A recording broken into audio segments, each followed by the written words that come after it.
আসামের একটি ছবি দেখাতেই হবে, অত্যন্ত গুরুত্বপূর্ণ এবং তাৎপর্যপূর্ণ ছবি তো বটেই।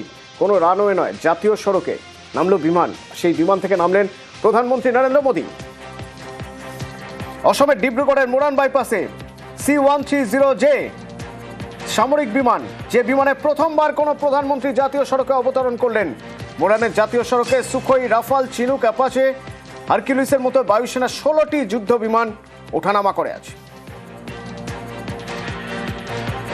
অত্যন্ত গুরুত্বপূর্ণ ডিব্রুগড়ের এই মোরান বাইপাসের উপরে, জাতীয় সড়কের উপরে বিমান ওঠানামা করছে এবং সব যুদ্ধ বিমান।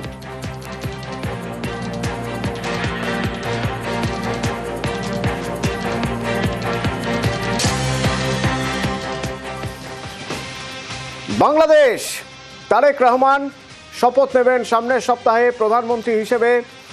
বিপুল ভোটে জিতেছেন। তো বাংলাদেশের সঙ্গে ভারতের সম্পর্ক ঠিক কোন জায়গায় দাঁড়িয়ে? ভাবি প্রধানমন্ত্রী বাংলাদেশের কি ভাবছেন?